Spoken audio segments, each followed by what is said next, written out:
Of course she did. Did what? His wife, Samantha, asked as she joined him, dressed for another day in charge of the Metro Police Department's homicide squad. I was wondering if she dropped my name and then decided of course she had. No question, Sam said. But it doesn't seem to have helped her at all.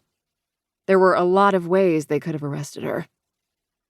Eyeing the TV, she said, they went for a full-impact perp walk, and someone tipped off the media to make sure it was recorded for posterity. Probably by someone who thinks her son is an illegitimate president. Sam sat next to him and rested her head on his shoulder. I know I've already said it, but I'm sorry again to have brought this down on you. In a fit of rage toward his mother months ago, Sam had asked their colleague and friend, FBI agent Avery Hill, to investigate her. Nick had been furious when he recently found out his mother was about to be arrested thanks to that request. However, he'd calmed down after he'd had a minute to think it through.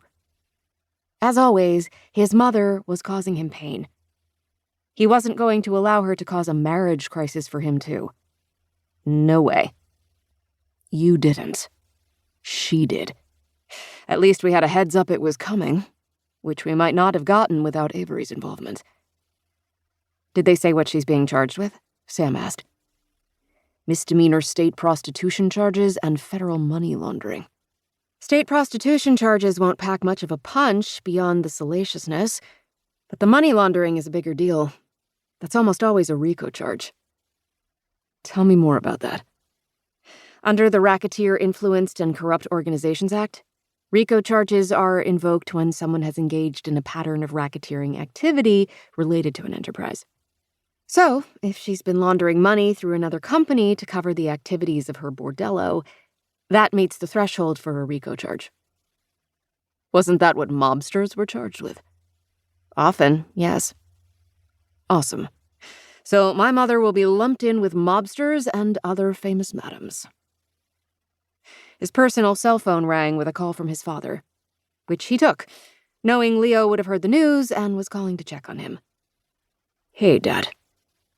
Nick, I can't believe this. You can't? Really? Well, I can, but it's outrageous. Did you know this was happening?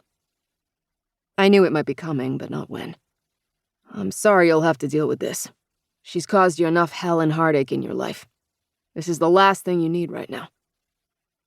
That much was certainly true.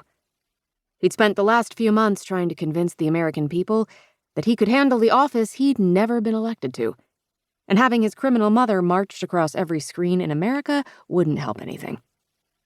We're handling it. I wish there was something I could do for you. I appreciate the call, Dad. Check in later, all right? I will. I'd tell you to have a good day, but... Nick laughed. Talk later. He ended the call and put the phone in his suit coat pocket. What'd he say? He's disgusted by her, as usual. What's the plan for dealing with this? Sam asked.